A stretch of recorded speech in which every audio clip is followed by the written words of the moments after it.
Gostaria, em primeiro lugar, agradecer o encontro para esta oportunidade de apresentar uma experiência única a nível internacional sobre uma experiência de humanização de pena em presídios.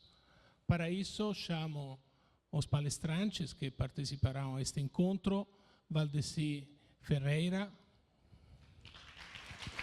que é o diretor executivo da FEBAC, o juiz Luiz Carlos Rezende e também Roberto, pelos amigos Beto, também da Federação Brasileira que apoia as FEBAC.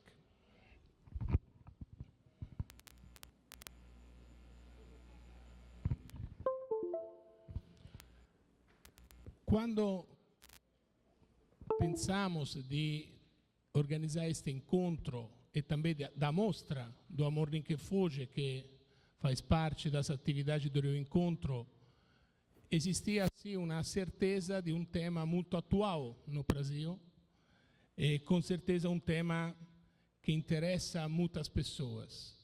O Brasil é até a quarta população carcerária mundial.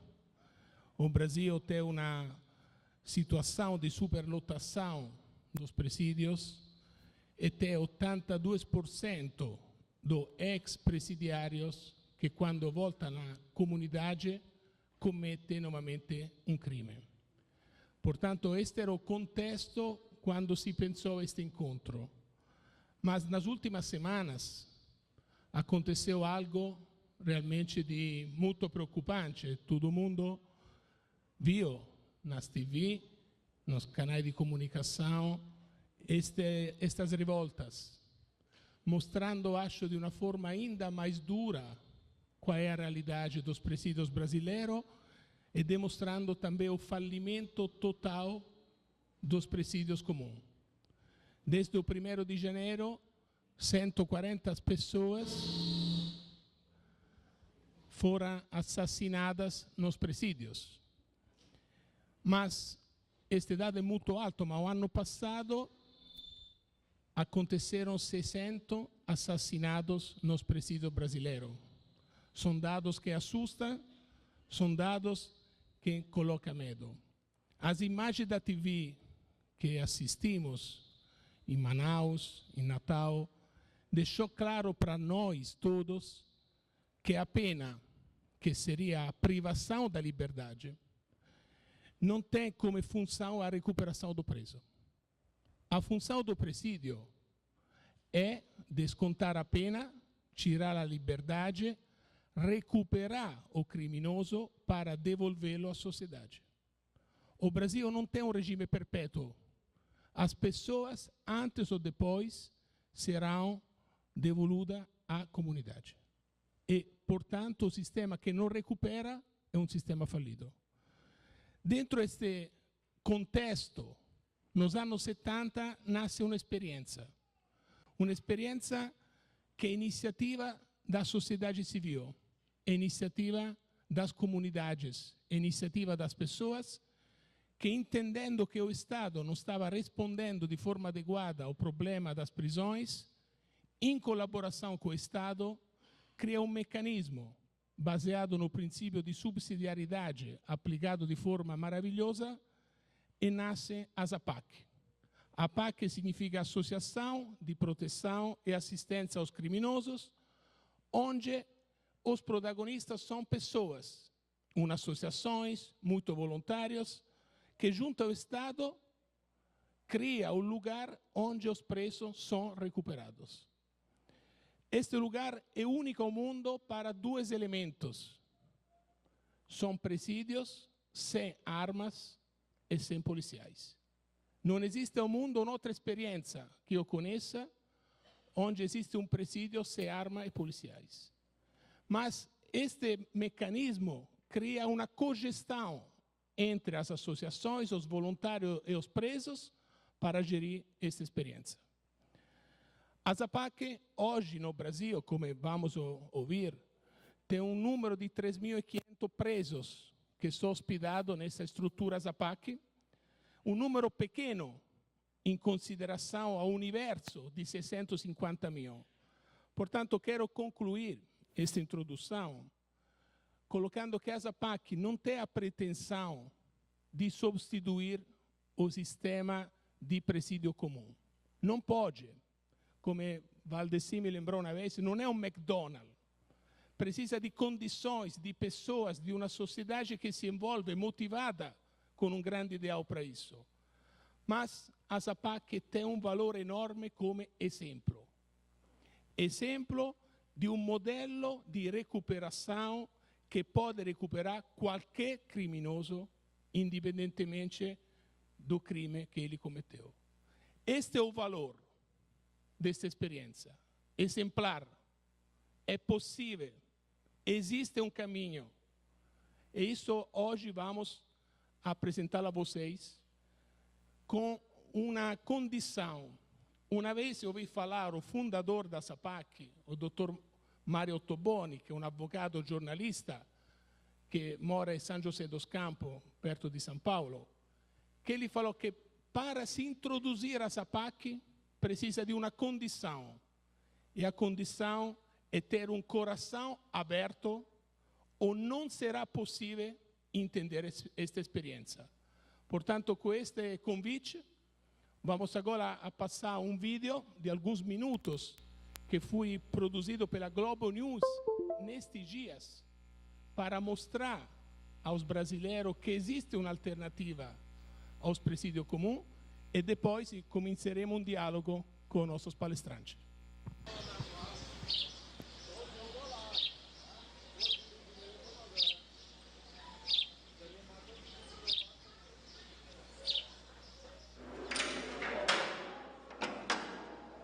Bom, todos os dias é escalado um recuperando para estar realizando a faxina do dia.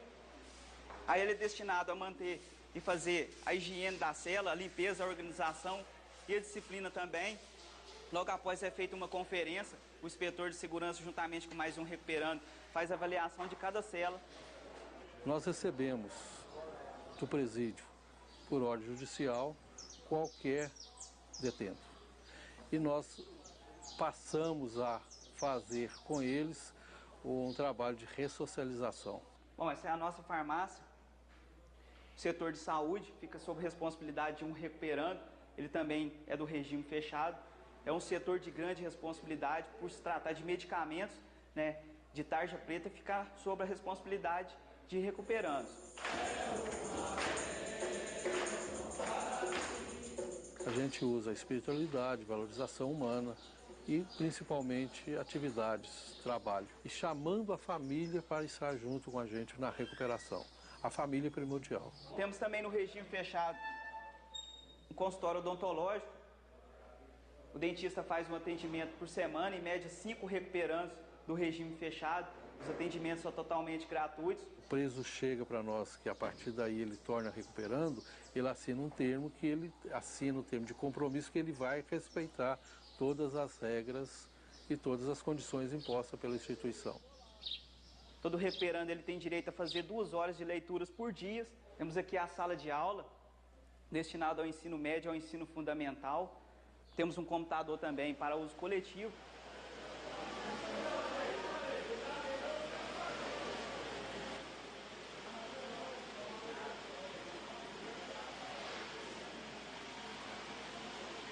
Os recuperandos tomam conta de todas as portarias, todos os acessos, tanto interno como externo, é monitorado por recuperandos. Nunca se teve nenhum tipo de rebelião, nenhum tipo de motim. Tem abandonos que é aquelas pessoas que saem para visitar a família e por um motivo ou outro não volta na data determinada, mas depois volta. Meu nome é João Marcelo de Oliveira, eu estou com 40 anos, hoje eu sou condenado a 25 anos, 7 meses de reclusão. Eu cometi os crimes de tráfico de drogas, porte de arma, roubo e receptação de produção básica. Eu venho cumprindo 14 anos de pena. Eu aprendi a fazer crochê aqui. Eu cheguei aqui, eu não sabia fazer, a PAC me deu um rolo de linha, essa agulha, aí eu comecei a fazer o trabalho. Aí eu comecei a vender esse trabalho. Hoje eu já estou me sustentando através desse trabalho. Eu compro materiais de higiene, prestobarba, sabonete, tudo para me manter aqui dentro. É uma dinâmica, em primeiro lugar, que individualiza a pena do preso, que é algo que está garantido na Constituição. Então, você não prende todo mundo e não mantém todo mundo sem direitos e simplesmente encarcerado esperando o final da sua pena. Você dá a oportunidade do preso estar fora do presídio. Segundo, você rompe com aquelas dinâmicas de violência de dentro do presídio. Não temos opressão por agente penitenciário, a alimentação balanceada, boa, de boa qualidade. Temos os horários das atividades, de esporte, tudo para ser feito. Todo recuperando aqui dentro, aquele que queira, que pode, tem que trabalhar, trabalha, assina sua remissão de pena, tanto faz do trabalho como da escola, assim fazendo diminuição da nossa pena. Somos todos tratados iguais, cada um exerce sua função, com sua qualidade, sua capacidade. O regime fechado é mais laboterápico. A gente tem a laboterapia de madeira, tem laboterapia de tecido, fabricação de velas em artesanato. Semiaberto, além de tudo isso, tem mais as oficinas profissionalizantes. Padaria, cozinha e mais um depósito de pão, que é o comércio da panificadora. Tudo aquilo que ele faz, parte das vendas daquilo é revertido para a instituição e isso diminui o custo. As APACs também recebem dinheiro do convênio com o Estado e ainda de doações e parcerias com ONGs e com a igreja. Presos, voluntários e pouquíssimos funcionários trabalham juntos pela recuperação. Aqui é o regime semiaberto, a parte externa do regime semiaberto intramuros, onde tem várias oficinas. Tem a horta, que é produzido para a nossa própria alimentação, tem o horto, que é a fabricação de semente, de mudas, traz a semente e a gente planta as mudas. Tem a fábrica de bloco, que os recuperandos fazem blocos, e tem uma fábrica que é de montagem de peças para carros automotivos. Mas aqui não pode trabalhar qualquer recuperando, tem que ter feito uma seleção, porque é uma área de pouca segurança. Aqui o recuperando vai fugir se ele realmente quiser. Eu fui preso por causa de tráfico de drogas, fui condenado a uma pena de 5 anos e 6 meses. Minha rotina aqui é bem diferente do sistema comum, né? Aqui eu tenho que trabalhar, tenho que acordar cedo, ir para oração. Seja feita a vossa vontade, assim na terra. Depois em café, agora o trabalho. Aí paro para o almoço, depois do almoço continua a rotina de trabalho até as 4h30. Às 4h30 para frente já é o horário de lazer, né? Aí eu vou tomar uma ducha, jogar um futebol, lavar uma roupa, descansar. Estou aprendendo a ter disciplina, a fazer as coisas corretas nas horas certas, porque tudo tem um horário certo. Se ao invés de nós ficarmos construindo mais presídios, nós diminuirmos o encarceramento, a gente pega todo esse dinheiro, essas verbas, e aplica justamente nas medidas alternativas. É muito caro manter preso. As pessoas imaginam que é barato, mas é muito caro. É mais barato aplicar as medidas alternativas. É mais barato criar mecanismos de fiscalização e de controle que são necessários, não há dúvida, tanto nas medidas cautelares, aquelas antes da condenação, quanto nas penas alternativas. Há dinheiro para isso. O que não há é vontade política. Sou reconhecido como cidadão, sou chamado por nome, não pelo número.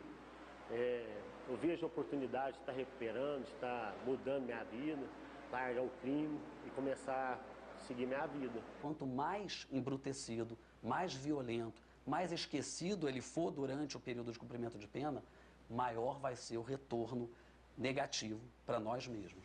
Todos os movimentos que levem a assistência ao preso, para sua reeducação, para sua reinserção no mercado de trabalho, para sua reinserção naquela sociedade da qual ele foi tirado, e rompam com esse modelo de disciplina à base de violência, de ócio e de ligação com facções criminosas, é um modelo positivo. Essa cerca aí, para mim, ela é simplesmente tipo assim, né? Não segura ninguém aqui. Se a pessoa não quiser a mudança de vida, se recuperando não quiser mudança de vida, quiser voltar para o crime, é muito fácil dele ir embora para a rua, né? De pular a cerca e ir embora, né? Fugir.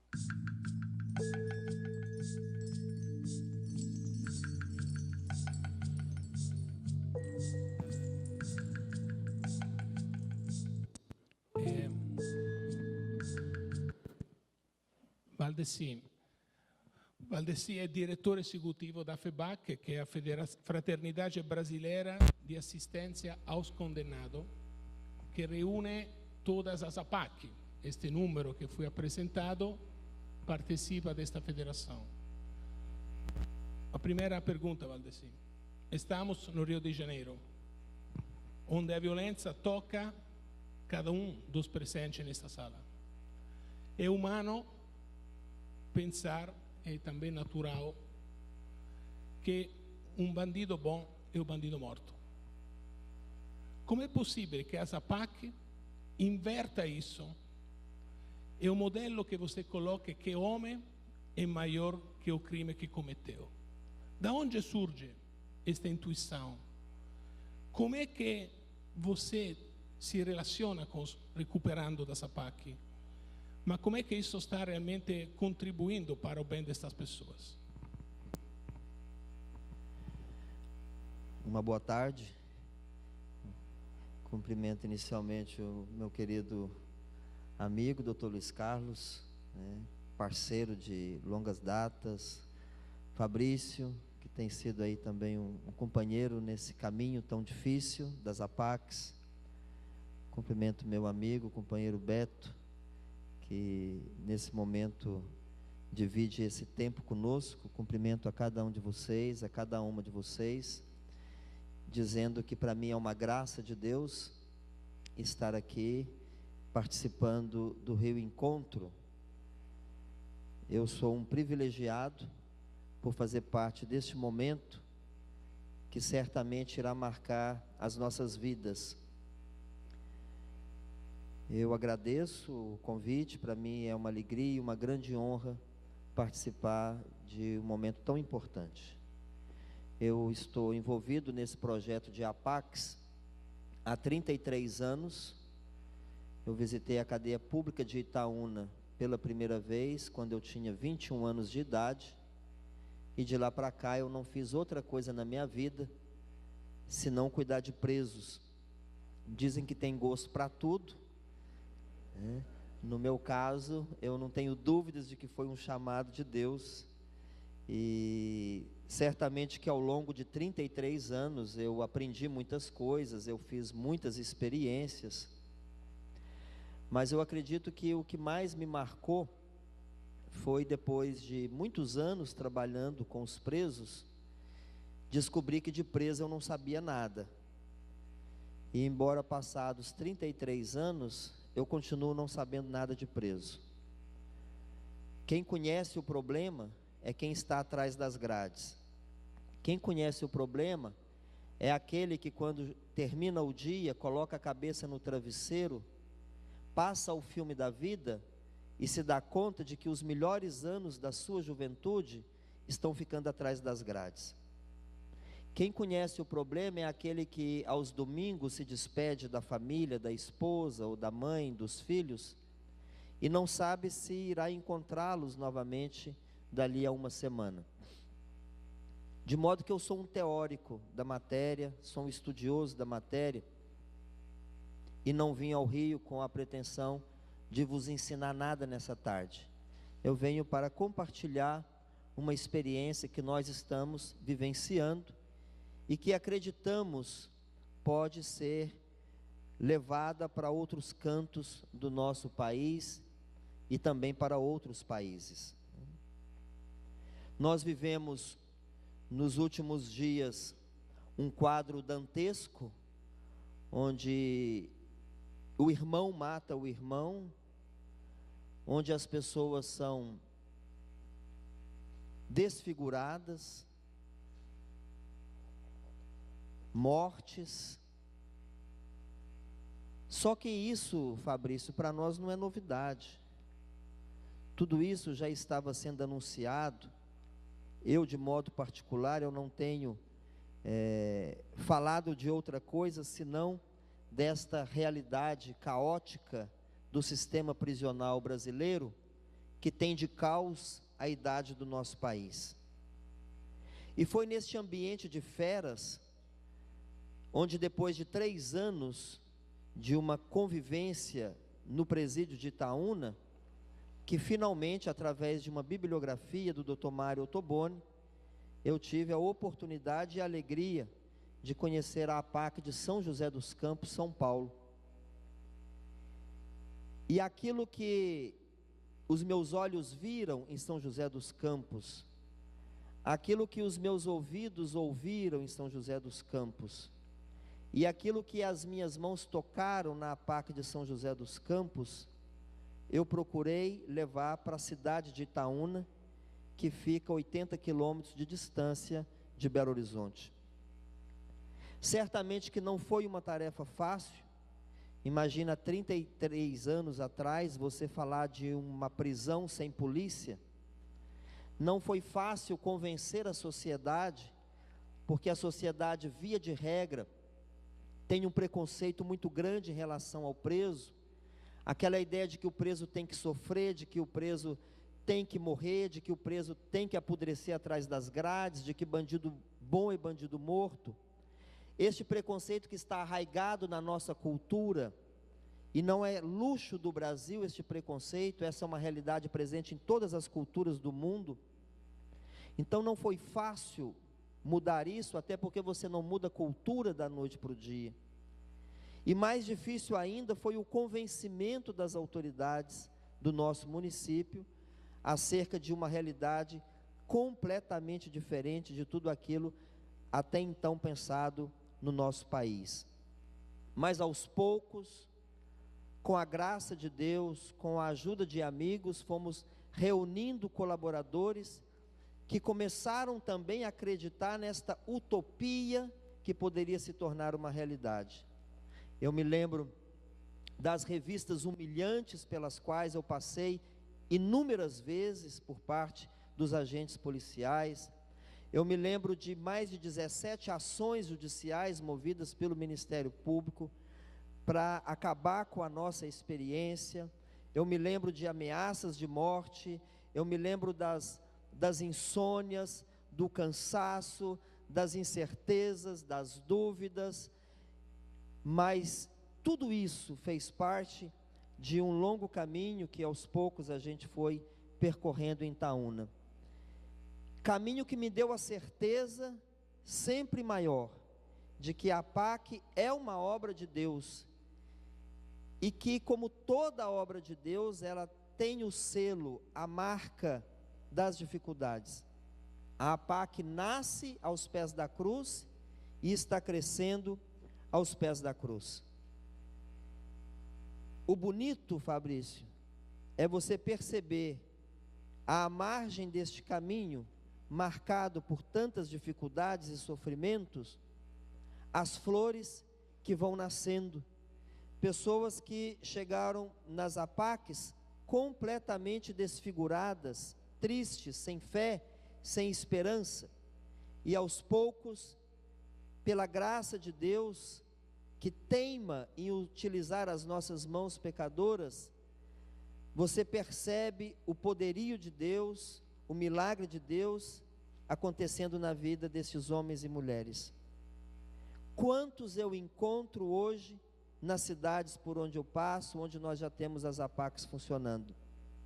Vidas restauradas, famílias redimidas, comunidades reconciliadas. O que nós assistimos neste brevíssimo filme que a Globo News levou ao ar na semana passada, é a certeza de que nós estamos fazendo uma grande revolução no sistema prisional, não só do Brasil, mas do mundo inteiro. Aquilo que nunca foi pensado na história da humanidade, seja por juristas, filósofos, sociólogos, aquilo que nunca foi pensado, com a nossa pobreza, com a nossa simplicidade, nós estamos fazendo uma revolução do amor. Prisões sem armas, prisões sem guardas, prisões sem agentes penitenciários, prisões sem corrupção, sem drogas, sem violência, com índices de recuperação superiores a 70%, com um custo 3 vezes menor que aquele do sistema prisional comum, com fugas reduzidíssimas. É uma revolução que certamente, se encontra apoio da parte de muitos, também encontrará resistência da parte de tantos, sobretudo daqueles que não acreditam na mudança do ser humano e sobretudo por aqueles que sempre viveram à custa da miséria dos presos. Ainda hoje de manhã eu dava uma entrevista para o jornal El País, da Espanha, e me perguntavam por que a expansão das APACs é tão tímida. E eu dizia, por vários motivos, mas em síntese, em 2. O primeiro é o desconhecimento. Foi preciso matar tantos nos últimos dias para que a experiência das APACs fosse divulgada pela revista Veja, online, pelo Estadão, pela revista Exame, pela Globo News, pela Record no dia de ontem e outros meios de comunicação. Infelizmente é assim no nosso país. Teimamos em copiar experiências que chegam de fora e damos muito pouco valor àquilo que é nosso. O método APAC é um método genuinamente brasileiro, mas que, embora tendo nascido no Brasil, ele não é do Brasil, porque toda a obra de Deus está a serviço da humanidade. E termino dizendo que na nossa história, superior a 40 anos, nós tivemos um grande divisor de águas, que foi quando o Tribunal de Justiça, através da sua Corte Superior, visitou a APAC de Itaúna.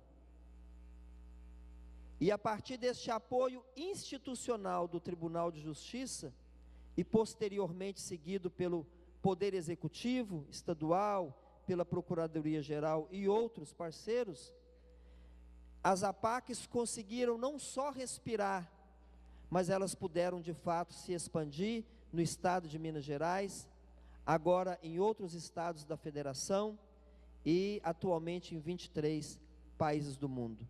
Eu não poderia deixar perder essa oportunidade para, de novo, agradecer ao Tribunal de Justiça aqui, na pessoa do querido Dr. Luiz Carlos. Muito obrigado.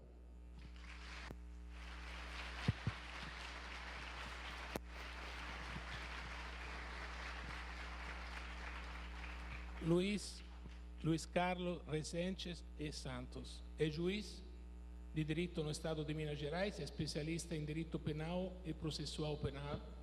Atualmente é titular da Vara de Execuções Penais de Belo Horizonte.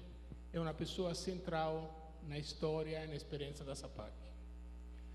Luiz, a pergunta é a seguinte: por que o Estado de Minas, por que o Tribunal de Justiça de Minas apostaram nesta experiência e criaram este modelo único, interessantíssimo, que está crescendo, porque vimos 39 APAC no estado de Minas, portanto uma dimensão muito grande.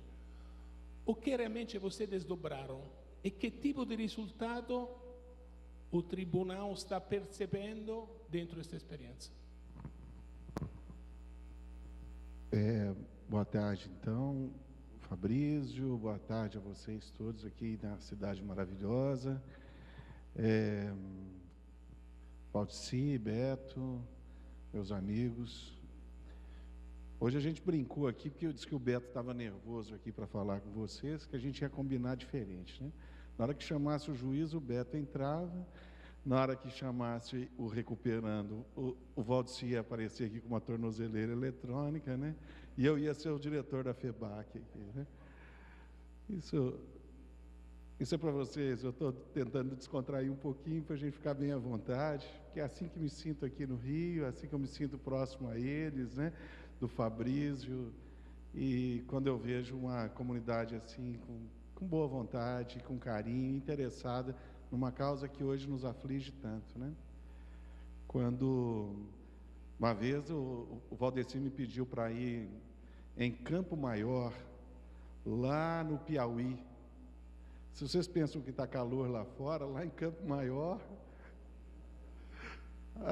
uns 100 quilômetros depois de Teresina. E eu cheguei lá no horário de verão, por volta das 6 horas da tarde, e o sol batendo no carro, assim, e o sol batendo no carro, e estava muito quente, apesar do ar, e fiquei pensando, era uma sexta-noite, e eu fiquei pensando, nossa, por que eu não estou lá com a minha esposa, meu Deus? O que eu estou fazendo aqui nesse lugar, né?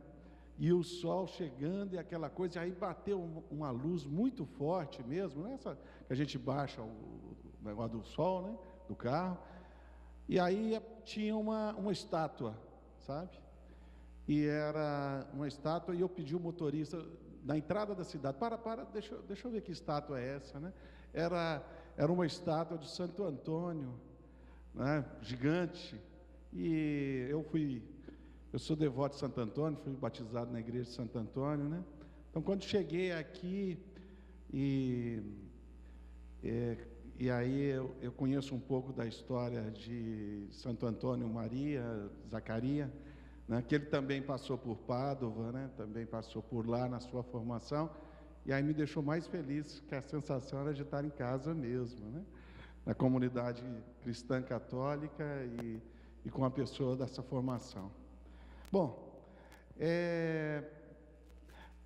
eu sou juiz de direito há quase 20 anos, e a história do tribunal que o Fabrício pede, né, essa história, e ele exagerado, dizendo que a gente teve alguma contribuição, se houve, foi modesta, mas eu preciso contar um pouco para vocês, porque quando eu era juiz lá na região de São João del Rei, uma região bonita, no Campo das Vertentes, em Minas Gerais, eu tinha 28 anos de idade, logo eu queria entender de cadeia, e foi a primeira vez que eu tive numa cadeia,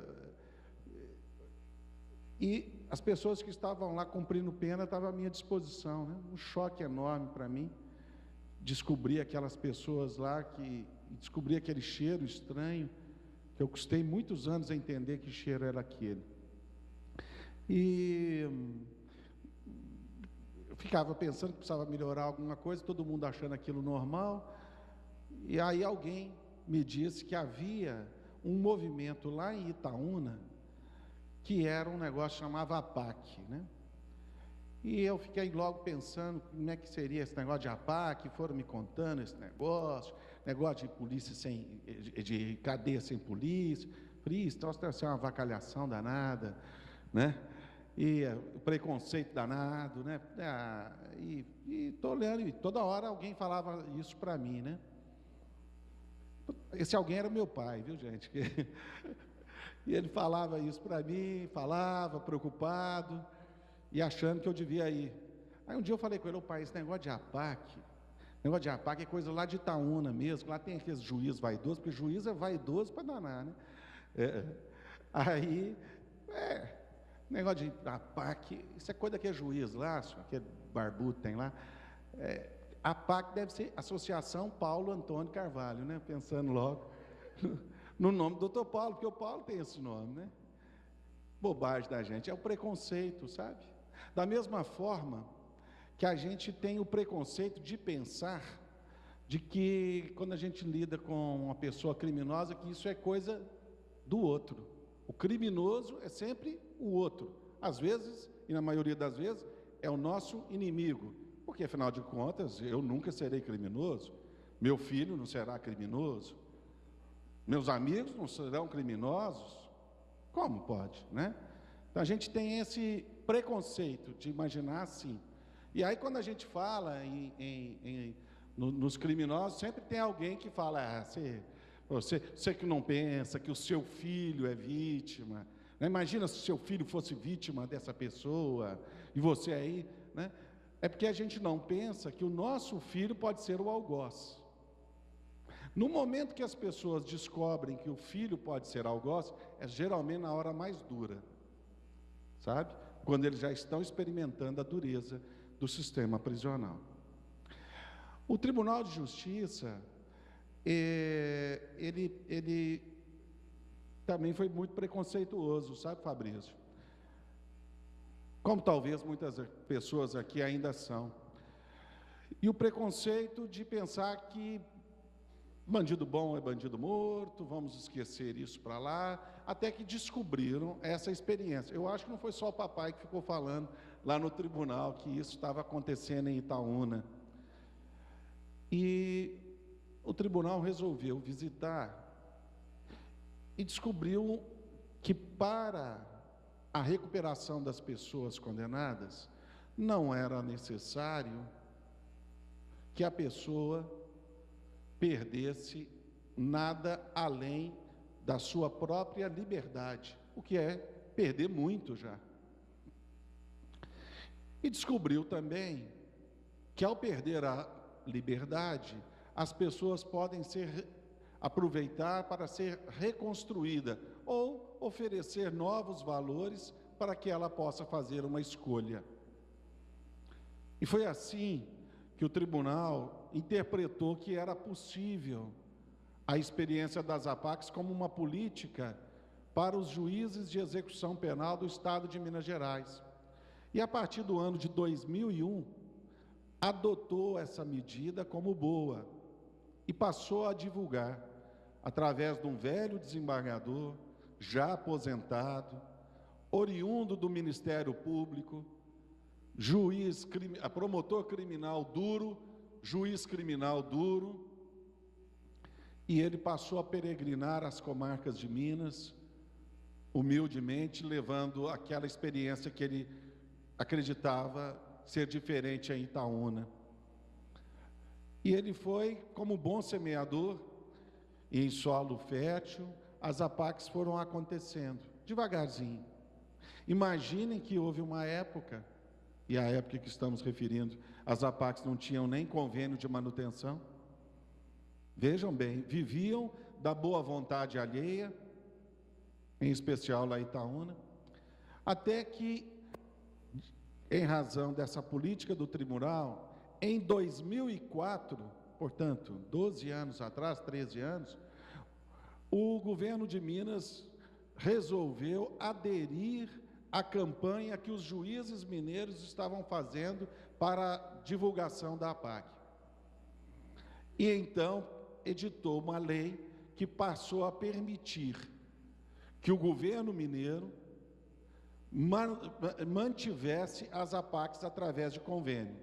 Se as APACs são uma pessoa jurídica de direito privado, organização não governamental, sem fins lucrativos, e passaram a receber recursos para a manutenção do governo do Estado.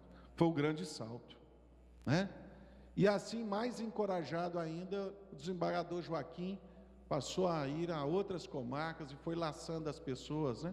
Eu fui um dos laçados por ele, e a comunidade onde estava, que era Lagoa da Prata. E em 2006, o governo de Minas resolveu avançar um pouco mais e entendeu por bem ser possível a celebração de convênios para a construção de unidades APACs. Vejam que até então as construções eram basicamente improvisadas, puxadinhos. Esta política passou então a ter um upgrade a partir dessa época, e lembrando que em 2009 haviam aproximadamente 11 APACs em funcionamento em Minas, né? Até que em 2013 esse número chegou a mais de 30. Eram aproximadamente 600 recuperandos e passaram a ser mais de 2.500. Houve realmente um grande momento, porque nesse percurso as pessoas passaram a compreender a possibilidade de aplicar uma política criminal diferente e passaram a verificar e a conhecer a realidade de pessoas cumprindo pena em estabelecimentos pequenos, onde o próprio juiz conhecia a família do preso e o próprio preso, fazendo com que ele recebesse um tratamento individualizado.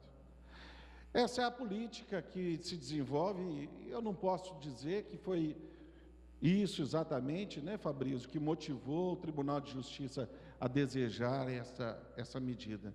Mas eu acho que essas foram as facilitações diante daquele quadro caótico do sistema prisional que vivia Belo Horizonte, em especial, né, Beto? Naquela época, com a ciranda da morte, dentro das prisões.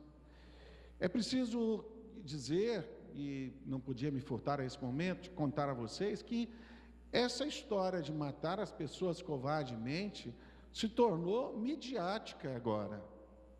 Mas isso não é incomum e não é de agora. E muitas vezes isso passa dentro de um anonimato, porque as pessoas que cumprem pena, de regra, são pessoas pobres, né? E que essas pessoas são muitas vezes invisíveis. No estado de Minas Gerais, somente no ano de 2015, mais de 150 pessoas morreram dentro do sistema prisional mineiro, e eu duvido que alguém aqui soube disso. Essa é a verdadeira realidade que vivemos. A cada pessoa que é sacrificada, nós temos que enxergar ali a possibilidade de ser o nosso irmão, nosso filho, ou até nós mesmos. Muitas dessas pessoas já nasceram condenadas, né? Então, o que a APAC proporcionou ao Tribunal de Justiça de Minas Gerais foi uma oportunidade de desenvolver uma política pública correta, cumprindo a lei de execução penal integralmente. Não fazemos nenhum favor a quem quer que seja ao executar aquela pena daquela maneira. E a gente espera que as pessoas estejam com o coração aberto para compreender o que estamos falando. Muitas vezes as pessoas acham até que a gente está inventando, mentindo, né? Não teriam interesse nenhum de passar esse tipo de informação. Então, talvez, Fabrício, seja isso um início que levou o Tribunal de Justiça a adotar essa política, que depois contaminou o Executivo de Minas, depois contaminou o Executivo, contaminou o Legislativo, fez as leis, não é? Contaminou o Ministério Público, a Defensoria Pública. Mas tudo isso só foi possível porque as comunidades onde estão as APACs abraçaram essa ideia. Juiz sozinho não faz nada, Estado sozinho não faz nada, porque o Estado não ama, né? Então, a comunidade é que pode fazer isso. Alguém pergunta, e como o Valdeci respondeu para o El País, né? Por que isso não está em todos os lugares? Porque não é uma política de imposição criada por decretos ou com a construção de paredes. Ela é uma política de coração, escolhida pelas pessoas. Quem escolhe a APAC não é o governo, é a comunidade onde ela está instalada, facilitada pelo entendimento de magistrados, promotores e operadores do direito. Acho que é assim. Obrigado.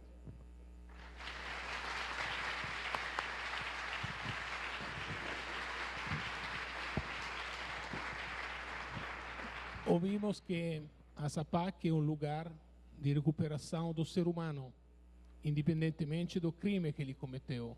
Ou seja, esta visão que o homem é algo maior, o homem não depende dos erros.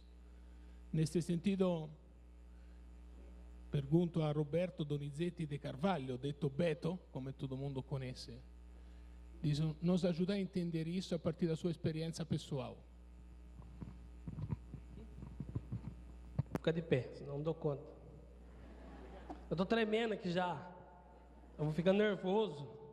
Perto do juiz ainda. Boa tarde. Meu nome é Roberto Donizetti, mais conhecido como Beto. Eu sou natural de São Paulo, né, do Vale do Paraíba. Muitas pessoas devem conhecer, Taubaté, né, bem ao lado de Aparecida do Norte. A minha família morava no interior, junto com meus pais lá, a gente nasceu no interior, na roça. Sou eu e mais 4 irmãos, somos 5 irmãos homens. E eu lembro que muito jovem, né, com as dificuldades da roça, o pai com a mãe resolvem morar na cidade. E arruma as coisas, o pai com a mãe conversando, nós tudo pequenininho. E daqui a pouco chega um caminhão lá e o pai coloca as coisas, né, tudo simples, e a gente vai morar realmente em Taubaté. Eu lembro que quando a gente chegou, eu e meus irmãos, foi realmente uma alegria muito grande, né? Sair de um lugar lá, ermo, não via ninguém, não tinha vizinho, não tinha colegas. Agora a mãe matriculava a gente numa escola. Eu lembro que perto de casa tinha um campinho onde a gente, né, começou a ter uns amigos e a gente começou a jogar bola.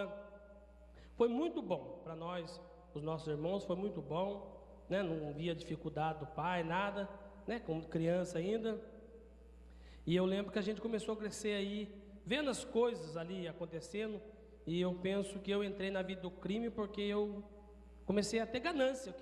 Eu queria ter as coisas, né? Eu queria que tivesse as coisas dentro da minha casa, né? Na minha casa não tinha nada.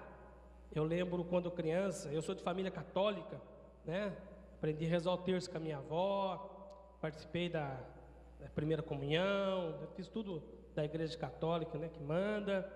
E eu lembro de vez em quando eu brigava com Deus, né? Quando criança ainda, coisa de criança, eu falava, Senhor, o Senhor me deu uma mãe errada, né? O Senhor me deu a casa errada.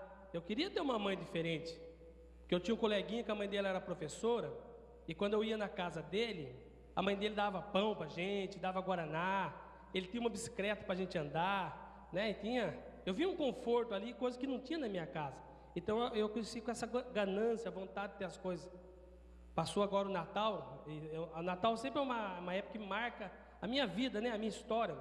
Porque eu lembro que nós éramos 5 irmãos homens, e nessa época de Natal nós pedíamos pro Papai Noel. O pessoal fala, Papai Noel vai trazer, Papai Noel vai vir. E nós criávamos essa imaginação do Papai Noel. E a gente pedia para Papai Noel uma bola. Nós, irmãos, nós queríamos uma bola só. Porque nós chegávamos no campinho e tinha que esperar os coleguinhas chegar para trazer a bola. A gente ficava ali sentado, não tinha o que fazer. Então, se a gente tivesse uma bola, quando a gente chegava lá, a gente podia ir brincando, né, com a bola. Mas eu lembro que passou natais, e essa bola nunca chegou, né? O pai não tinha condições, né, de dar essa bola. E a gente foi crescendo com essa ganância. Eu lembro quando eu estava na 4ª, 5ª série, eu falei para minha mãe, mãe, eu não vou mais estudar não. Eu vou trabalhar para ajudar vocês aqui em casa, colocar algumas coisas dentro de casa, né? Para melhorar aqui, comprar algumas coisas, vou trabalhar. Imagina se a minha filha fala isso para mim hoje, meus filhos falam, Maria Eduarda, fala, você está ficando doida, filho? Você vai estudar. O pai vai morrer de trabalhar e você vai estudar. Porque a gente sabe que o estudo é importante. Mas e a minha mãe, né? Infelizmente, né? Não tinha essa cultura, né? Não tinha essa visão, não falou muita coisa, você decide, eu larguei para trabalhar, arrumei um emprego, né? Mas aí já começou aí os pequenos furtos, né? Já começou os pequenos roubos, depois bebida, depois droga, depois os pequenos furtos não dava para alimentar, e a gente querendo ganhar dinheiro, querendo aparecer, e eu fui entrando na vida do crime, como uma bola de neve. Ninguém entra no crime assim, eu entrei roubando carro forte. Não, é uma bola de neve, a vida do crime é uma bola de neve. Aconteceu isso na minha vida. Daqui a pouco eu já não estava trabalhando, falava para a mãe que eu estava estudando, que eu estava indo para a igreja, estava nada, estava roubando em outra cidade, virando noite roubando, dando prejuízo para os outros, né? Foi uma vida realmente, né, de mentira, de ódio, de revolta, muitas noites sem dormir. A mãe pensava que estava trabalhando, era tudo mentira. E nessa vida, tudo que a gente planta, a gente colhe. Se a gente planta abacaxi, a gente vai colher abacaxi. Eu, como plantei muita desgraça na vida dos outros, não foi diferente. Quando eu estava completando 21 anos de idade, eu fui preso na cidade de São José dos Campos, acusado de 2 crimes, né? Um assalto, 2 assaltos à mão armada, um latrocínio e mais um assalto à mão armada, que me renderam 25 anos de cadeia. Eu não acreditava que ia ser preso, porque a gente, né, está na vida do crime, ele não tem medo de nada, mas a gente planta, a gente colhe. Eu plantei desgraça, colhi muita desgraça. E eu lembro quando o carcereiro abriu a grade para mim entrar, eu que achava que era forte, que não tinha medo de nada, as minhas pernas tremeram. Numa cadeia que tinha capacidade para aproximadamente uns 40 presos, nós estávamos em quase 300 presos. E colocou lá dentro, eu lembro que eu cheguei na cela, não vi ninguém, estava tudo escuro. Eu só sentia cheiro de carne podre, parecia que tinha gente morta ali dentro, aquela carne podre. Daqui a pouco as minhas vistas foram se abrindo, o pessoal perguntando, e aí, o que aconteceu? Que BO, né? Que saiu na mídia, nossa, você é condenado e tal. Daqui a pouco um dá um baseado, daqui a pouco um cara apresenta uma droga, e eu fiquei nessa vida durante 7 anos. Eu conheço bem a realidade do sistema comum hoje, né? Essas mortes que a gente vê, né? Passou na mídia, alguns têm um zap que mostrou, né, o pessoal fazendo essas covardias, e eu me sentia ali, né? Eu me sentia no lugar do morto, eu me sentia no lugar do cara que fez, que a gente passa o filme da vida da gente. Eu fiquei 7 anos, eu vi muita covardia, eu vi muitas mortes, eu vi pessoas morrer por causa de um pedaço de pão. O sistema comum, né, que era para recuperar, né, que diz a lei, a gente não recupera nada, a gente se torna mais violento. Depois de 7 anos eu não acreditava na vida, não. Falava em Deus, Deus não existe. Se Deus existisse, uma pessoa não saía morta com mais de 30 facadas, sem a cabeça, por causa de um pedaço de pão. Se Deus existisse, quando a gente abria a marmita para comer, não subia aquele gosto de azedo, né? Aquele gosto de azedo. Se Deus existisse, quando a gente abria a torneira para tomar água dentro de uma cela, não caía aquela água amarela com os bichinhos. Então eu não acreditava mais em Deus, eu achava que é balela. Não acreditava mais, Deus não existe. Se Deus existisse, Ele não ia permitir, né, acontecer isso com os seres humanos. E eu fiquei 7 anos, não acreditava mais em Deus, não acreditava mais na vida. Ah, se matar você, Beto, não tem problema. E se você matar os outros, não tem problema. A gente se torna violento, a gente se torna realmente um animal. Infelizmente, o sistema comum faz a gente perder a esperança da vida. Aí depois de 7 anos, eu lembro que chegou o carcereiro e falou, arruma suas coisas, você vai ser transferido para a PAC. Eu ouvia falar de APAC. A PAC é um presídio onde não tem polícia, onde lá os presos são bonzinhos. Eu falei, eu nunca vou para a PAC. Eu já tinha tentado fugir 3 vezes, já tinha fugido uma vez. Como é que eles vão levar para a PAC? Não vai. Eu imaginava que o presídio da PAC era para presos privilegiados. Mas o cara falou, arruma suas coisas, você vai ser transferido para a PAC. Eu falei, caramba, né? E arrumei minhas coisas. Me algemaram para trás, depois de 7 anos, colocaram na bunda do camburão e saíram. O cara perigoso, condenado a 25 anos de prisão. 25 anos, já cumprindo 7 anos. É um cara perigoso. Eu lembro quando chega na porta da PAC, um senhor veio me receber, eu estava com as algemas para trás, e o senhor falou para o carcereiro, para o agente penitenciário, tira a algema dele. Tira a algema dele. Assim que o carcereiro começou a tirar a algema, o carcereiro falou, é como se você estivesse falando no meu ouvido aqui, ó. Cuidado, que esse aqui não presta. Estava alertando o seu Chaves, que era o vice-presidente da PAC. Assim que tirou as algemas, o seu Chaves estendeu a mão e falou, seja bem-vindo. Eu fiquei com a mão para trás. Eu não sabia mais o que seja bem-vindo, o que é bom dia. Não existe isso. Aí mandou eu seguir, fui, daqui a pouco levaram para uma cela. Aqui vai ser, não via ninguém. Falou, aqui vai ser sua cela. Quando eu entrei na cela da PAC, né, que dizia PAC, eu nem conhecia, eu só vi que o chão era tudo limpo, tudo vermelho, tudo bem limpinho, cheiro de detergente, de limpeza. A hora que colocaram na cela, o rapaz falou, aqui vai ser sua cama. Eu falei, cama para preso? Né? E eu vi as camas todas esticadas. Ora tinha uma Bíblia em cima do travesseiro, ora tinha um terço. Falou, aqui vai ser sua cama. Aí ele abriu um armário, falou, aqui vai ser seu armário. Eu falei, armário para preso? Acostumado a dormir amarrado, né? Dormir no chão, cela superlotada. Tudo. E ele saiu. Assim que ele saiu, eu falei assim, ou eu fiquei louco, né? Mandaram internar eu, que deve ser, lugar que interna deve ser melhor que cadeia. Ou eu estou sonhando, porque eu tenho até um sonho maravilhoso, ó Deus, estou sonhando com uma cama para dormir, né? Uma água decente para beber. E fiquei pensando naquilo, eu sonhei e eu estou louco, né? Mas daqui a pouco tocou uma sirene, era a hora do almoço, para chamar os recuperandos que estavam trabalhando, que eu não tinha visto ainda. Estavam na laboterapia, estavam na biblioteca, estavam no refeitório. Aí eles vieram para a cela para fazer a higiene, para ir para o almoço. Aí o cara abriu, aí que caiu a ficha, que muitos recuperantes, eu conhecia eles. Ô Beto, legal que você chegou. Ô Beto, aqui é bacana. E levaram para o pátio. Vem aqui no pátio, Beto. Eu fui no pátio, meio assim. E a hora que eu cheguei no pátio, que falava que a PAC não tinha polícia, eu fiquei olhando, ver se não tinha polícia mesmo. O pátio era baixinho. Eu falei, mas será que ninguém vai embora aqui? Comecei a pensar. E eu comecei a olhar bastante assim, um rapaz bateu no meu ombro assim, e falou, Beto, não faz nada aqui na PAC, não. Eu falei, esse rapaz já não é bom, né? Falando um negócio para mim. Ele não faz nada, né? Será que eu estou pensando em alguma coisa? E ele adivinhou, eu estava pensando em alguma coisa mesmo. Eu falei, está na hora de ir embora. Já estou 2 horas aqui, já tem muito aqui já, num pátio desse. E eu via 100 homens e ninguém ir embora. Dentro de um pátio pequeno, sem polícia em cima. Aí chamaram para almoçar. Aí fomos na fila para almoçar, fizeram uma oração que eu não gostei. Não acreditava mais em oração, não acreditava mais em Deus de bondade. Mas quando deram um prato de comida, um prato na minha mão, e colocaram na fila, começou a colocar aquele feijão, que eu senti o gosto do alho. Eu falei, não, aqui é bom mesmo, né?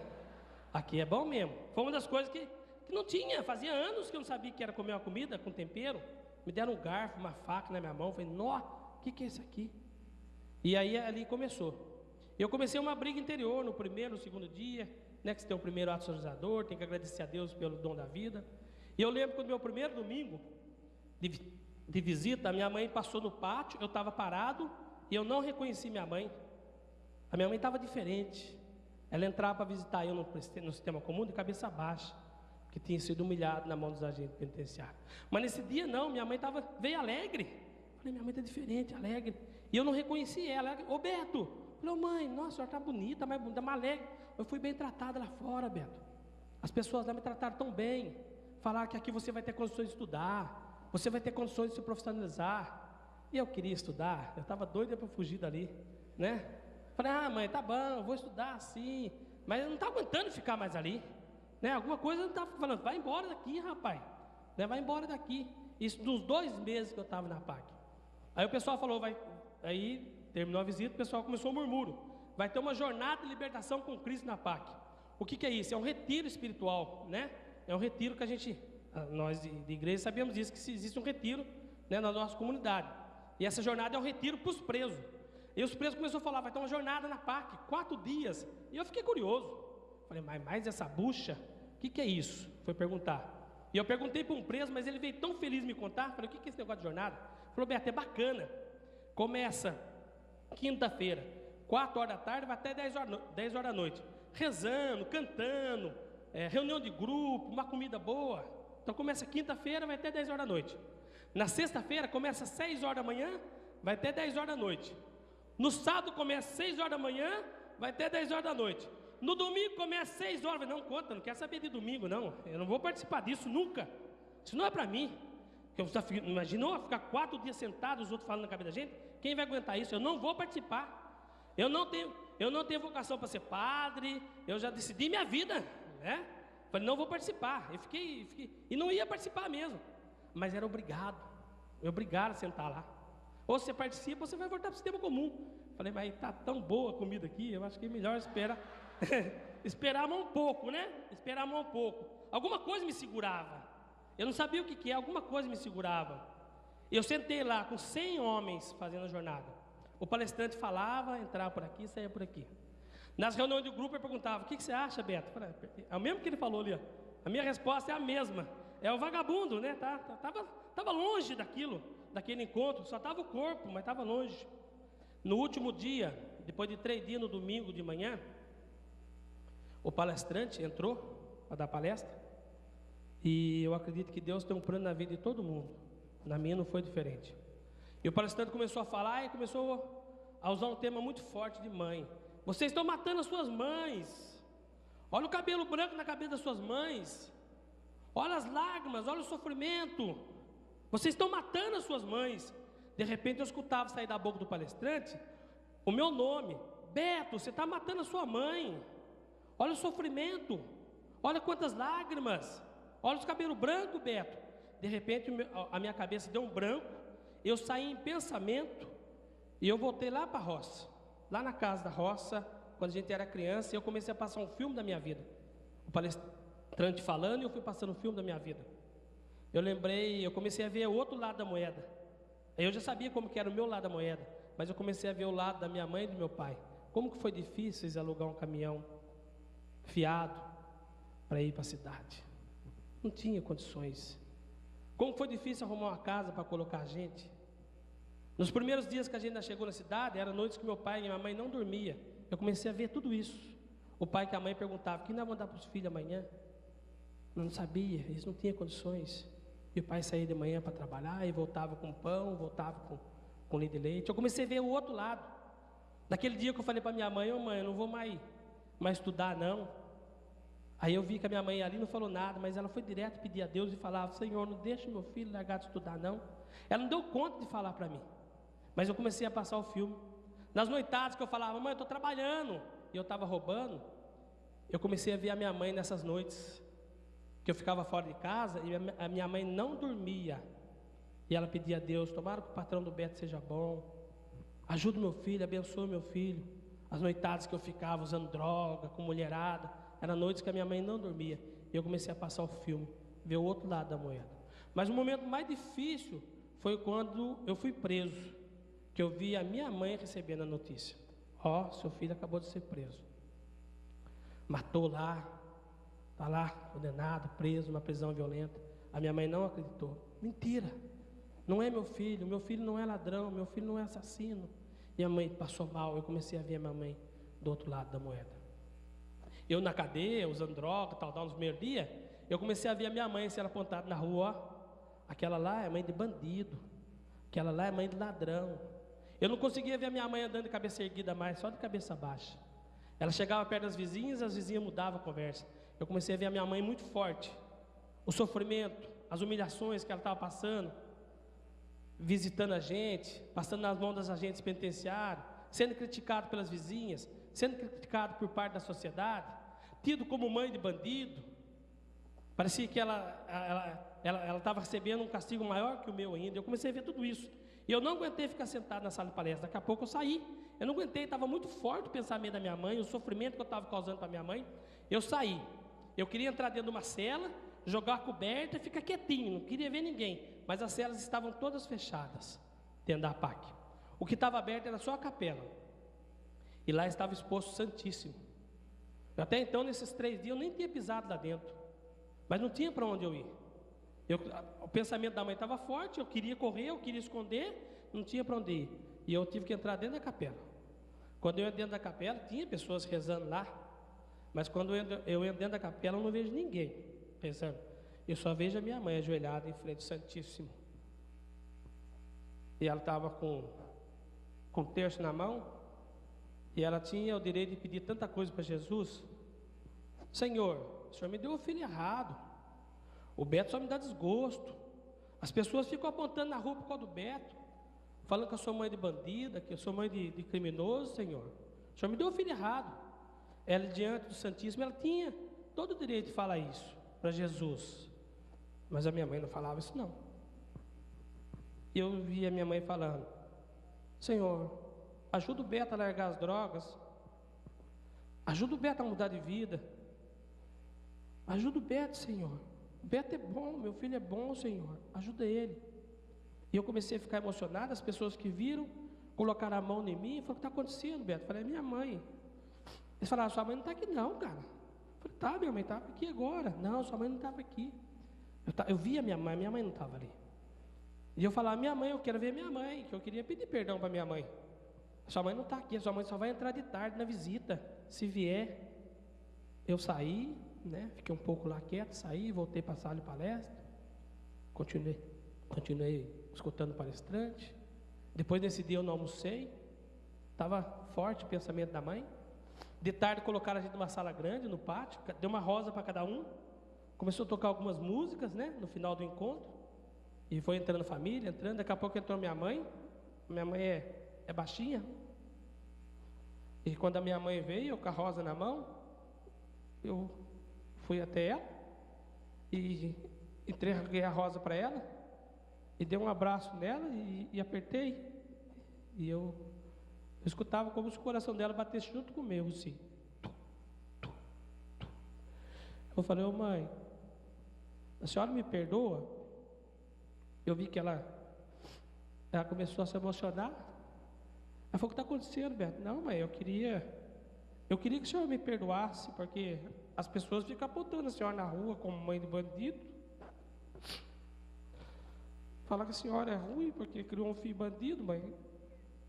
As pessoas ficam humilhando a senhora por causa de mim. A senhora me perdoa? E ela, emocionada, falou: não, filho, a mãe não tem que te perdoar, porque a mãe te ama. Eu falei: eu sei que a senhora me ama, mãe, mas a senhora foi muito humilhada. A senhora está sofrendo demais por minha causa. E naquele dia eu falei para ela: ô mãe, eu vou ser um filho diferente. Eu vou dar muita alegria para a senhora. Muita alegria. A senhora vai ver. Ela falou, eu tenho certeza, filha, que você vai me dar muita alegria para a mãe ainda. Acabou a jornada, né? A mãe foi embora. Ficou mais 7 anos de cadeia para me cumprir dentro da PAC ainda. Que eu cumpri 7 no sistema comum.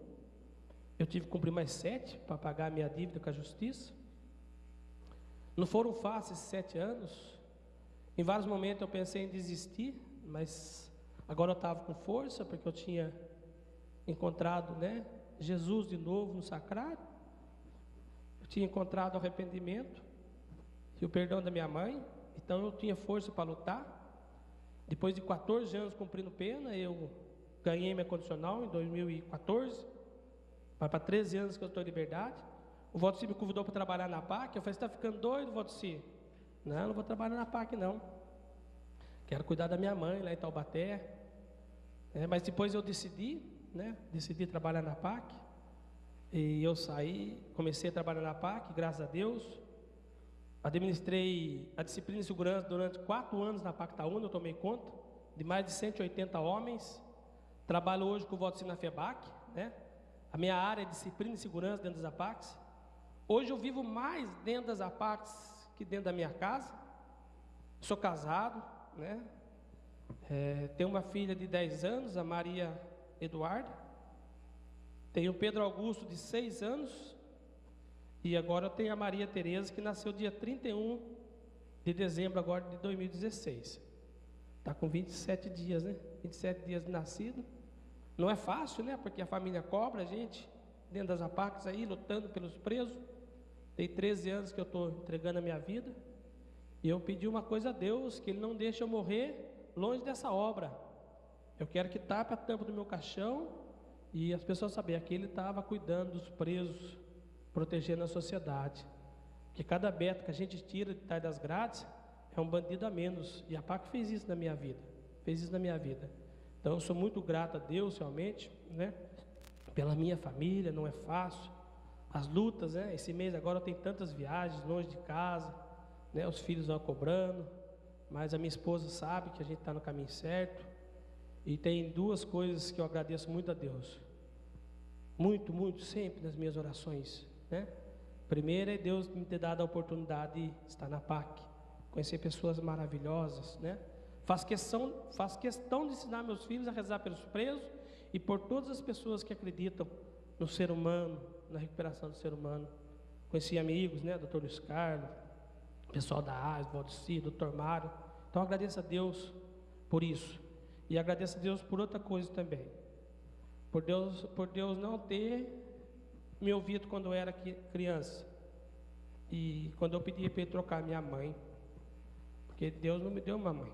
Deus me deu uma santa, cara. A minha mãe é muito especial. Ela sabe que a gente está no Rio aqui. E tenho certeza que ela está em oração por a gente. Por vocês que estão aqui, né, que vieram para esse encontro, para conhecer o nosso trabalho. Então, o nosso Deus lhe pague. Que Deus continue abençoando a vida de vocês. Né? Tentem conhecer mais a PAC. Nós somos a esperança para as prisões do mundo. Esperança. Essa camisa da PAC é muito forte. Esperança para as mães. Esperança para tantos presos, para tantas covardias. Eu queria encerrar pedindo que Maria possa nos cobrir sempre com o seu manto sagrado, para que o mal não tenha força na nossa vida, na vida de cada um de vocês. Ave Maria, cheia de graça, o Senhor é convosco. Bendita sois vós entre as mulheres. Bendito é o fruto do vosso ventre, Jesus. Santa Maria, Mãe de Deus, rogai por nós, pecadores, agora e na hora de nossa morte. Amém. Obrigado.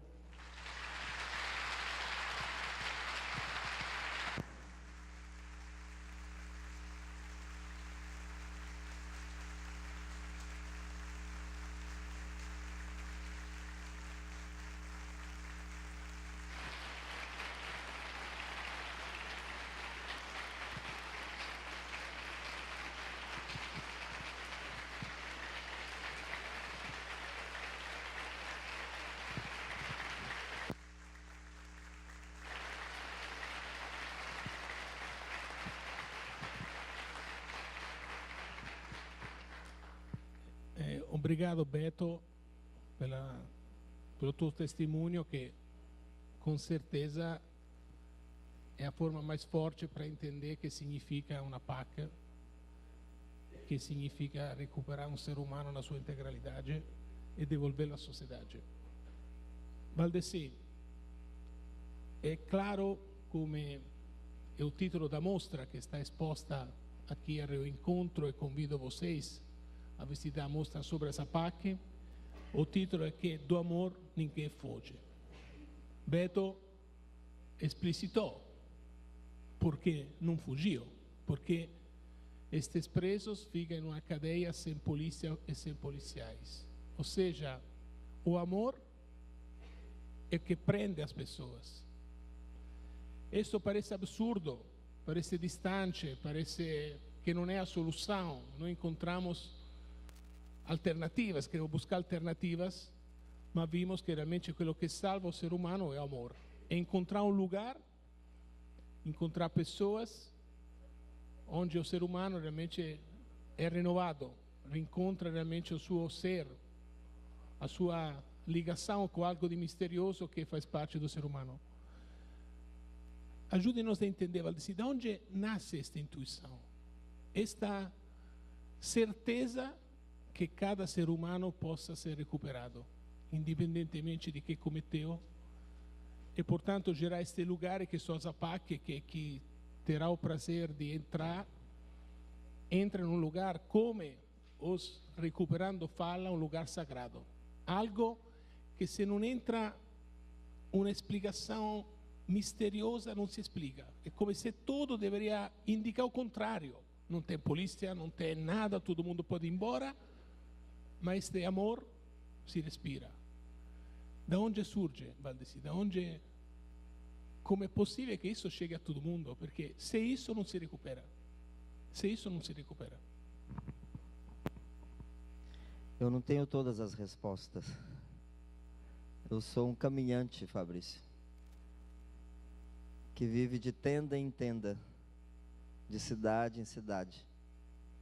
A única coisa que eu sei é que todo ser humano é uma fagulha do eterno, uma centelha do divino. Eu conheci o Beto quando ele chegou para cumprir pena numa PAC.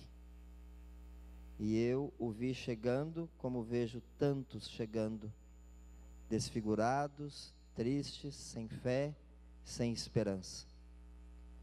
E sou grato a Deus por ter acompanhado cada um dos passos que este jovem deu desde então.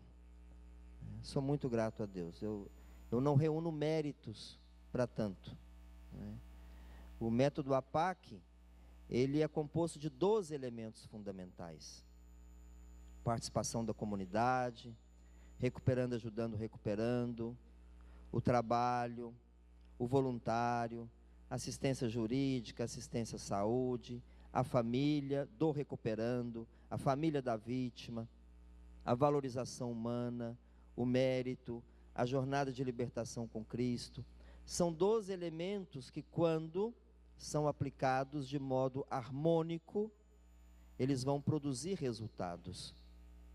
Nós sabemos que o método APAC tem bases científicas, mas ao final é uma questão de fé. Ou se acredita piamente na recuperação das pessoas, ou não se acredita. E estes 12 elementos fundamentais, eles estão apoiados em um tripé: amor, confiança e disciplina. Sem disciplina não existe recuperação. E por detrás de todo crime, nós vamos encontrar sempre a ausência da disciplina interior, do censor interior, do juiz interior. Razão pela qual a disciplina nas APACs é extremamente rígida, onde os recuperandos acordam às 6 da manhã, só vão dormir às 10 da noite, são obrigados a trabalhar, são obrigados a estudar, são realizados exames toxicológicos de rotina, semanalmente, são utilizados detectores de metais, bafômetro e etc, etc, etc. Sem recuperação não existe, sem disciplina não existe recuperação. E nós partimos da premissa de que um gesto de amor e de confiança seguram mais do que as grades. Não são as muralhas, não são os aparatos eletrônicos, não são as cercas elétricas, os agentes penitenciários que irão conter, que irão impossibilitar que um preso fuja. Nas APACs temos testemunhado diariamente de que um gesto de amor e confiança seguram mais do que as grades, a ponto de entregar as chaves do próprio presídio para que eles possam delas cuidar. Então todo o nosso trabalho é calcado no princípio da confiança. Nós confiamos, né? E o amor, né? E o amor. Os presos, quando chegam nas APACs, eles chegam desfigurados, eles chegam mal fisicamente, eles chegam péssimos psicologicamente e chegam mortos espiritualmente. Pessoas que, pelo seu histórico de vida, foram pessoas golpeadas, muitas já na infância, outros na adolescência, golpeados fisicamente, golpeados psicologicamente, golpeados pelo preconceito, golpeados pela falta de oportunidades. E estas pessoas, todas elas, viveram experiências profundas de rejeição. Eu chego a acreditar que o crime é a dor da rejeição levada ao extremo. E como pessoa, como cristão, eu acredito que o homem nasceu para amar e para ser amado.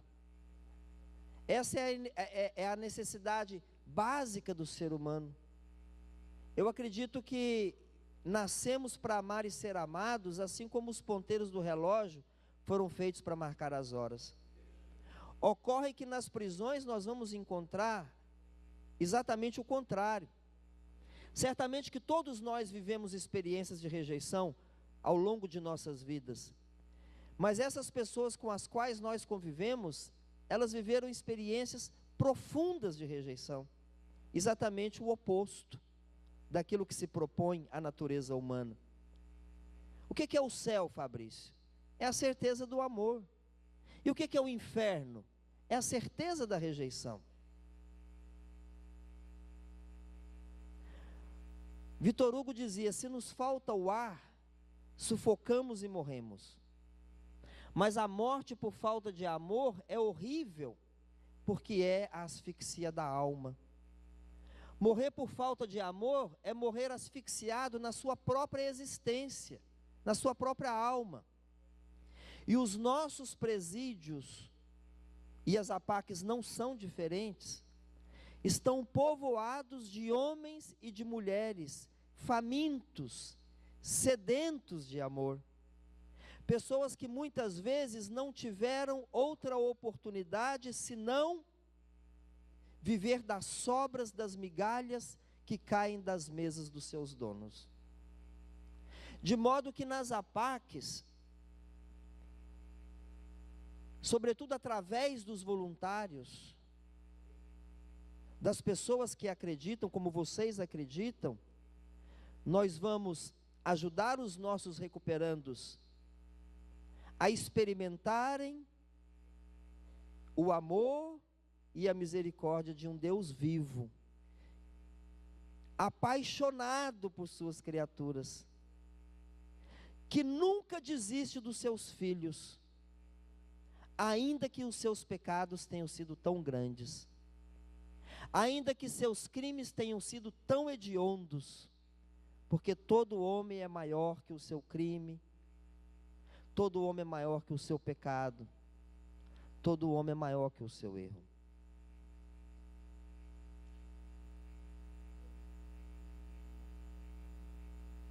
Eu disse no início que eu não fiz outra coisa na minha vida senão cuidar de preso. O amor é exigente, ele impõe renúncias. Quantas renúncias eu tive que fazer ao longo da minha vida?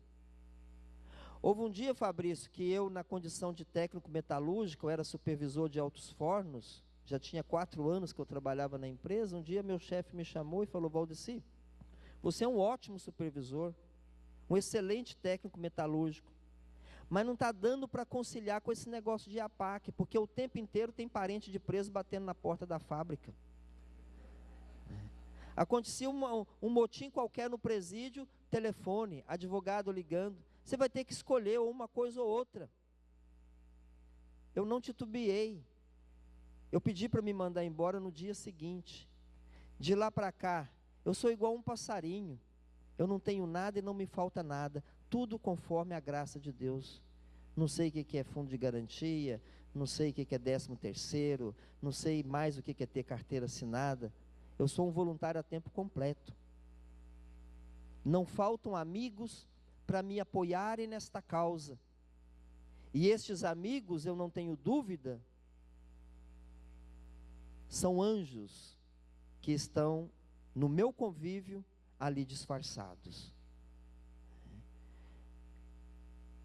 Podia ter um ótimo escritório, um big carro, uma big casa, mas eu fui abrindo mão dessas coisas. São renúncias que você vai fazendo quando você ama. Renunciei, às vezes eu chego na casa do Beto, vou com muita frequência, quase toda semana, sobretudo na hora do almoço ou da janta, né? E eu vejo o Pedro Augusto, a Maria, correndo ao encontro dele, né? Sobretudo quando chega de viagem. Pai, o que o senhor trouxe? O que o senhor trouxe? Né? E eu renunciei à expectativa de um dia uma criança vir correndo ao meu encontro e me chamar de pai. Por amor a essa causa que eu abracei. Como se eu tivesse abraçado a própria cruz de Jesus Cristo. Me lembro daquele poeta francês, né? Num dos seus poemas, ele dizia: Senhor, ontem ao cair da tarde, esbarrei-me nas crianças que jogavam bola na calçada, os filhos dos outros que nunca serão os meus. Estes são os meus filhos, gerados na prisão. Mas não é fácil. Não é fácil. Há momentos muito duros. Eu me lembro no final do ano passado, quando recebi a notícia de que um preso nosso, que tinha passado pela PAC, havia sido assassinado com vários tiros. O Edinho, que passou mais de uma vez pela PAC, tinha problemas mentais, e sempre que ele me via chegar, ele vinha trazendo um cafezinho, um copo d'água, sempre com muita gentileza, porque o amor é sempre muito gentil. E nós criamos uma afinidade, um vínculo. São os vínculos de amor, de amizade, de confiança e de ternura que impedem os recuperandos de fugirem da entidade. Razão pela qual nós falamos do amor ninguém foge, né? Mas o amor tem muitas faces, né? O amor tem muitas faces. E eu fiz questão de ir no velório do Edinho. E diante daquele corpo frio, eu olhava para ele e eu dizia: o meu amor fracassou. O meu amor não foi suficiente para iluminar, para alcançar as trevas da alma daquele jovem, do coração daquele jovem. E fiquei ali um bom tempo, e depois, diante daquele corpo, eu renovei de novo meu compromisso com a causa das APACs, e eu posso te dizer que o amor nunca fracassa. Seria o fracasso do amor se eu tivesse desistido. E saí do velório e continuei na labuta, e na labuta continuo, né? Só Deus sabe até quando, né? Eu não estou aqui por outra razão, senão por amor a vocês, né? Eu sei que cada encontro que está reservado na nossa vida é sempre um momento de bênção, né? Cada encontro reserva uma bênção, cada encontro reserva uma promessa, né? Eu saio daqui renovado e eu espero que esse encontro seja para vocês, nesse tempo difícil que atravessamos, que seja também uma bênção, né? Que vocês possam sair daqui também renovados e mais crentes na recuperação do ser humano, né? Que Deus abençoe grandemente a cada um de vocês, na certeza de que o amor supera o tempo na eternidade, e que desta vida nós só iremos levar as sementes de amor que porventura a gente semear aqui na terra. Muito obrigado.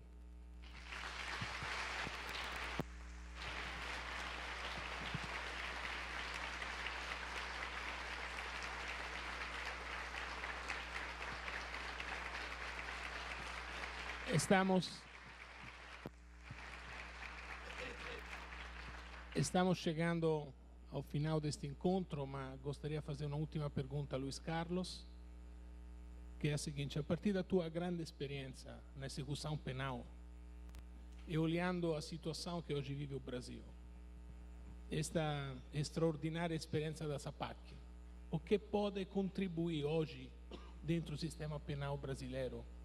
De que forma você desdobra que o sistema penal pode olhar isso e transformar esse presídio comum nestes lugares que ouvimos e não nos lugares que estamos vendo na TV todos os dias?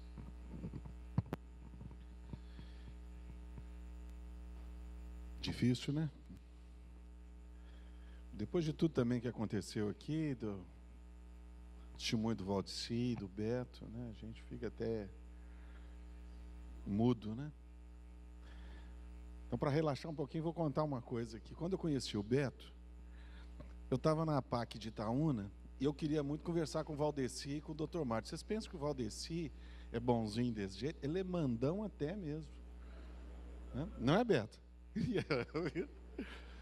E eu tinha uma reunião de juízes lá, e a reunião terminou lá para as 2h da tarde, e eu um pouquinho assim, inoportuno, já passava das 6, eu continuava lá perguntando as coisas para ele, para o Dr. Mário. E aí, em dado momento, o Valdeci, querendo ficar livre de mim, falou: ó, o Beto vai te levar lá no hotel, porque já foi embora todo mundo, ele vai te levar e tal. Então tá bom, então vamos embora com o Beto, né? Pensei, quem que é o Beto? O Beto é esse aí, ó, ele cumpriu pena aí, não sei, né? Então tá, então vou lá eu com o Beto, né? Entramos no carro e logo o Beto... Você dirige mal pra caramba, viu? E logo o Beto atropela um bicicleteiro. Foi? E atropelou o bicicleteiro, parou, o bicicleteiro desceu bravo, e a roda da bicicleta, né, ficou oval, você lembra, Beto? Aí, e bravo lá assim, ele desceu, eu enfiei a mão no bolso, e aí eu percebi, eu estou sem carteira, sem documento, sem nada, eu e o preso, vindo da APAC, atropelou, não vou chamar a polícia, não. Eu devo estar contribuindo com a fuga.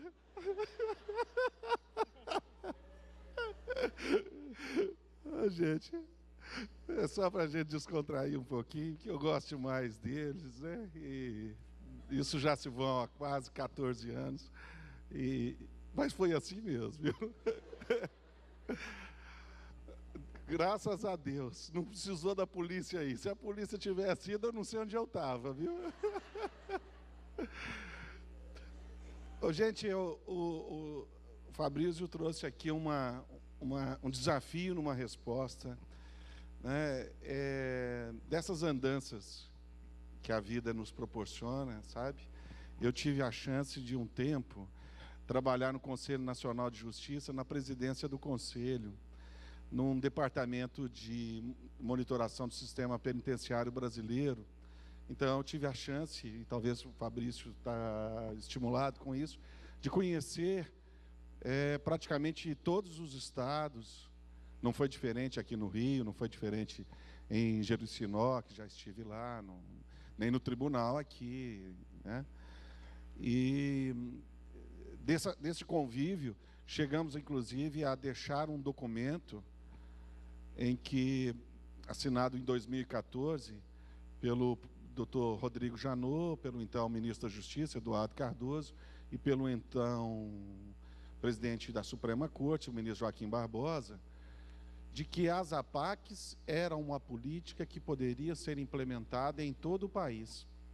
E naquela época, naquele documento, para a questão de instrumentalização, e esse documento é válido até hoje, para a instrumentalização física das APACs, e a gente muito incomodado com a política de presos dentro de delegacias de polícia, porque entendemos que é muito complexo o policial guardar o preso, fizemos inserir no documento, além disso, de que as carceragens administradas pelas polícias civis poderiam ser destinadas aos centros de reintegração da APAC, o que nos proporcionava um início de possibilidade de trabalhar com isso. Então, essa foi uma ideia que acabou sendo consignada. Aqui a gente pensa também que a APAC pode contribuir no sistema prisional de imediato, é a sua filosofia. O enxergar a pessoa que cumpre pena como um verdadeiro irmão, distinguindo apenas pelo momento, de que um está dentro da prisão e outro fora, e que temos papéis diferentes, um de aprendizado, o outro de ensinar, de ser exemplo. Converso muito com os agentes penitenciários no Brasil e sempre sonho que eles se transformem em educadores e não em repressores. E temos amigos assim que se transformaram, como o nosso amigo que hoje é secretário de Estado do governo do Maranhão e que está fazendo a grande mudança do sistema prisional do Maranhão, que é o Dr. Murilo Andrade, que é nosso amigo, fraterno, mas que também passou e ele se permitiu a aprender um pouco mais da metodologia para implementar nas suas ações de governo. Eu acho que essa é uma contribuição que as APACs de pronto podem dar. E elas podem dar não só para o sistema prisional, mas também com testemunhos e momentos como esse, para que a comunidade entenda de que a responsabilidade na recuperação dos criminosos também é dela, porque talvez falhou no momento em que essas pessoas nasceram e nas oportunidades que foram oferecidas a elas. A comunidade não pode simplesmente julgar para debaixo do tapete aquilo que não quer ver. Eu não penso que um movimento de APACs com quase 4.000 presos seja tímido, não, sabe, Fabrício? Se pensarmos no encarceramento feminino tão perverso, mais perverso ainda, se me permitem avaliar assim, 4.000 pessoas presas, em Minas são 6.000 moças condenadas, aliás, presas, metade delas condenadas. Então, maior, como as APACs só são para os condenados, como as APACs são só para os condenados, poderiam estar em todas. Se você pensar que o sistema prisional de Amapá ou de Roraima não chega a essa população criminal, população carcerária, todos poderiam ter oportunidade de estar dentro de APAC. Então, não é tímido. Nós já temos algo muito substancial, não podemos negar isso, não é? Então, penso que esse tipo de encontro como o de hoje, ele é suficiente para, pelo menos, brotar um sentimento em cada um de que algo diferente pode ser feito. Que a solução não está na pena de morte. Que a solução não está na prisão perpétua. Que a solução está na maneira de olhar as pessoas. na sutileza do olhar e de compreender que atrás do papel ou atrás dos olhos sofridos do condenado existe um ser humano. Se conseguirmos alcançar com a nossa visão algo dessa magnitude, nós somos capazes de ser pessoas melhores. E sendo pessoas melhores, já podemos construir uma sociedade melhor, porque seremos parte de uma sociedade mais compreensiva do que se passa. E não uma sociedade que divide naqueles que pensam que são os bons contra aqueles que pensam que são os maus. A convivência com as APACs, e o Fabrício falou que gostou de ouvir isso uma vez, eu vou terminar para dizer isso. A convivência com as APACs durante esses anos todos, e olha que quem é do direito aqui saiba que eu dei aula de processo civil por 10 anos, sou civilista, e não tem jeito, né? Eu não consigo uma progressão de regime, eu continuo lá no regime fechado da Vara de Execuções Penais de Belo Horizonte. Mas a convivência com as APACs é algo que não é bom somente para quem cumpre pena, não. É algo que é bom para aqueles que convivem com a realidade dos que cumprem pena. É algo bom daqueles que conhecem a família daqueles que cumprem pena. Se as vítimas compreendessem isso, elas também se sentiriam aliviadas. Digo sem medo que isso é muito bom para promotor e melhor ainda para juiz. Mas as APACs me confortaram o coração há mais tempo.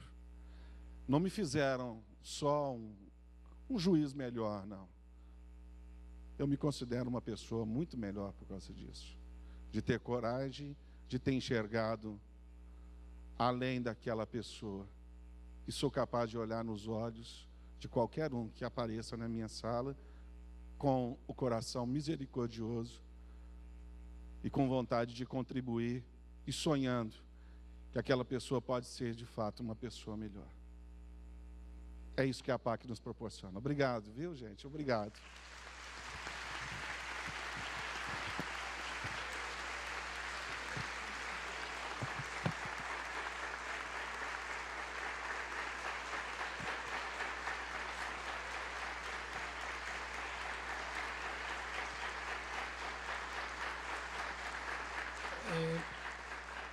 Stiamo concluindo.